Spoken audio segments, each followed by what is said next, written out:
I have been to quite a few prisons, and I'm here not to judge you. That's already been done. That's not my job. I'm here to point out something to you. And that something that I want to point out to you is you. Because in this whole equation of life, sometimes we are not included. There are issues, there are governments, there are this, there is that. But what about you as a human being? What does it mean to you to be alive? In life, it's one thing. At the end of the day, and that's meaning end of life, you can always look back and say, oh, I could have done that differently. I could have done that better. But what if you could do that at the beginning? And say, how would I shape my existence? How would I be? What would I be? In India, where obviously I was born, there is a story. And the story is a very fascinating story because the story unfolds, and the result of the story is very clear. The result of the story is going to be that there will be a huge war. Huge. 4 million people will be involved in this war.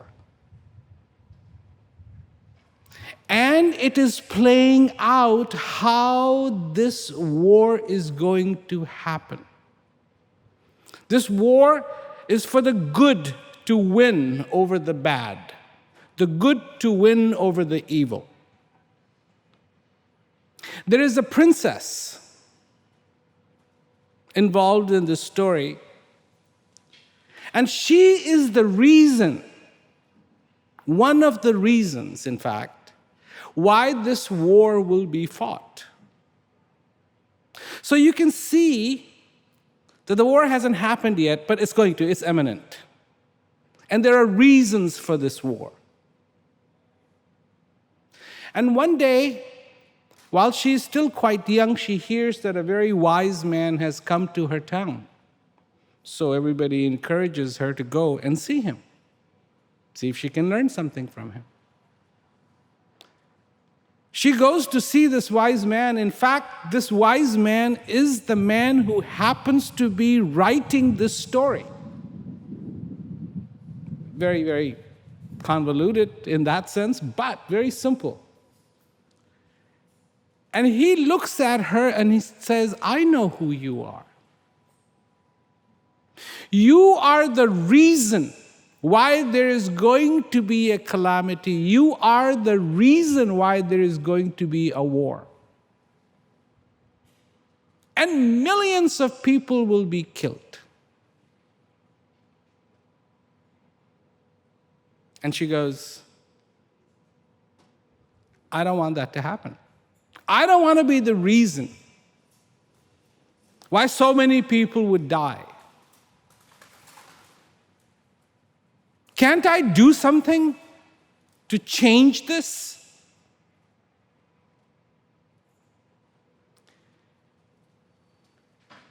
And he says, yes, there is. And this is why I am telling you this little story. This is what he says. This is how she can prevent this war from happening. And he says, 1, don't be offended. When somebody offends you, don't be offended. She goes, that's really easy. I can do that. Don't try to offend anybody else. So 1, don't be offended yourself. And don't offend other people.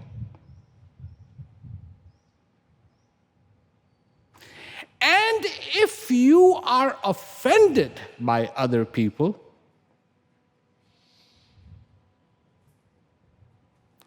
don't think of revenge.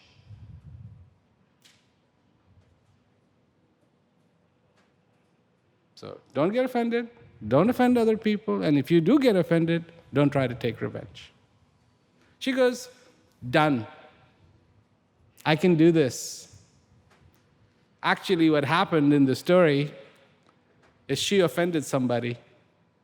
That person she offended her. And when she got offended, she wanted nothing more than revenge. And that led to 4 million people losing their lives on that battlefield. Why did I tell you this story? What has it got to do with you? This is it. The battlefield is you. Your life, your existence. And in this battlefield, either you come out as a victor or you will be slain.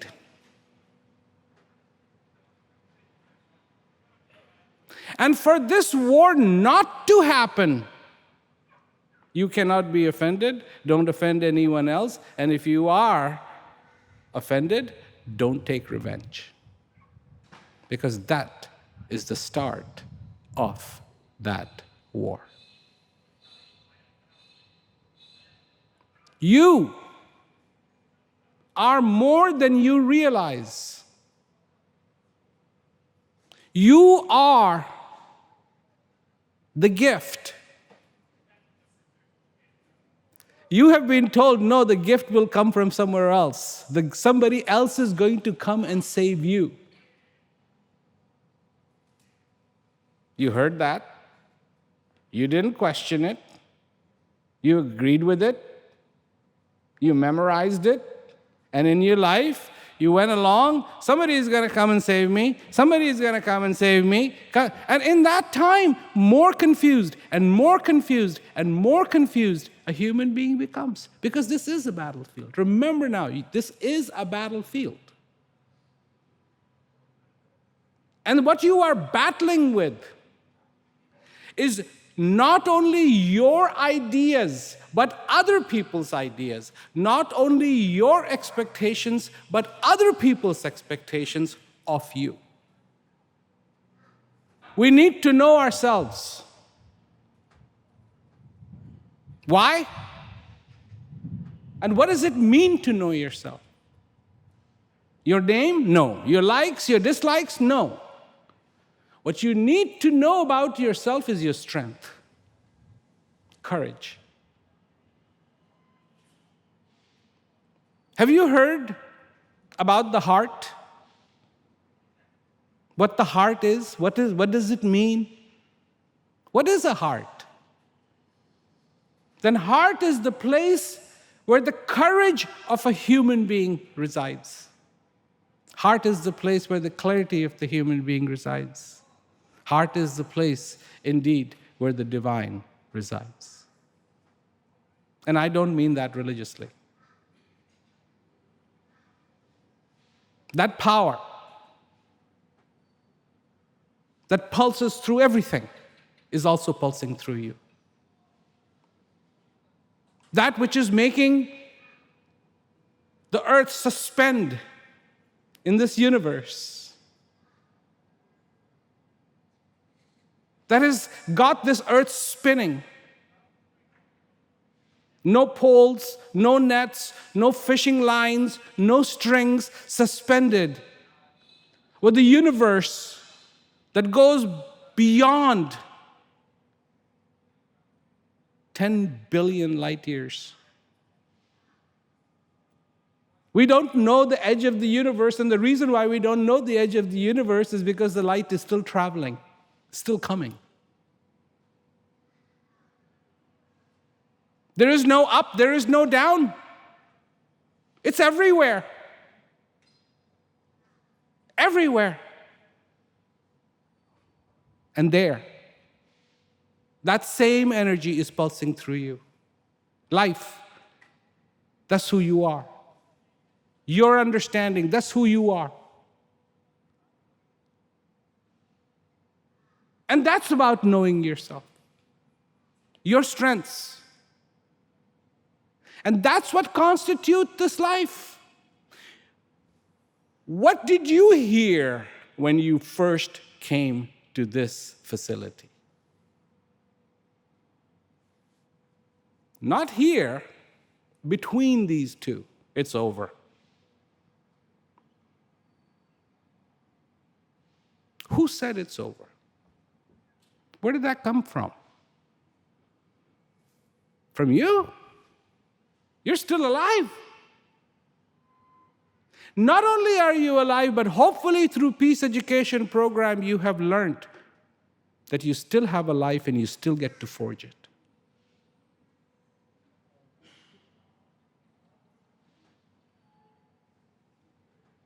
Is it the fences? Is it the wall? Or is it you? You are the player, not these fences. You are the player. The biggest fence that you have to overcome is not this one. This one is barbed. But this fence that is between here has killed many, destroyed civilizations, destroyed lives. You have life. You still have life. And you're going to have it till that day when you don't anymore. Until that day, you get to shape it, you get to change it, and what goes through this head is up to you. Who is ultimately responsible for making your life a pleasant experience? You are. And you always were. But who did you look for? You looked for friends. Friends were going to make it very enjoyable for you. Probably for so many people, that's where they pick up the wrong influence. You are responsible. And that's your courage. Walk the walk. Walk the walk that'll take you to peace. Talk the talk that reflects wisdom. You must remember one thing. If I take a lit candle and I take an unlit candle, okay? So one candle is lit, one candle is unlit, and I take the unlit candle next to the lit candle. I touch the flint with that one. What do you think is going to happen? Will the unlit candle put out the lit candle? Or the lit candle will turn on the unlit candle? The law. This is the law that has prevailed. This rule, if you understand this rule, that a lit candle has the power to light an unlit candle, but an unlit candle does not have the power to put out a lit candle, quite the reverse, because it could be the other way, right? But it isn't. This is how it is. Learn to take advantage of that. Light the candle. And you will be able to light many unlit candles. But light the candle for yourself first.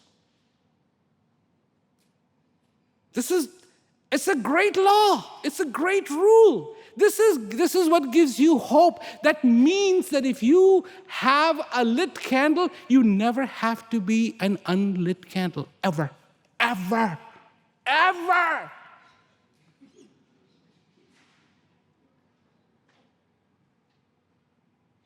Ever. but find the lit candle within you. Somebody said to me when I was in Colombia, Mr. Rawat, I feel really good. You're here. Everything is good. But you will leave, and what will happen? I said, by the way, what you feel good is coming from you, not from me. That goodness you always had in you. And learn to access that goodness 24/7, 7 days a week, 365, and then for the rest of this life. You have everything you need. You have everything you need. Begin with your strength. Begin with your clarity. Begin with your courage. Fly. I'm not here to entertain you. I'm talking about you finding in you your peace, your joy. It's possible. Believe me, it's possible. Even regardless of the circumstance. If there was a baby born here, would it be affected by the fences, the bars? No. All it would need is the mama, the milk, and the baby would be quite happy and happily be cooing and cawing. So far it is content. Find that contentment in yourself. Don't let anything distract you from who you are. This is what I tell everybody. This is nothing special that I'm telling you this. This is what I tell everybody. 120 million people in 2016 heard that message. This year already it's been over 120 million people. And hopefully, by the time the year is ended, maybe it'll be around 240 million people who would have heard the message. But this is what I tell everybody. Don't let that make you think you're unfortunate. No. So far, this breath is coming into you. You are fortunate. You are blessed, regardless of the circumstances.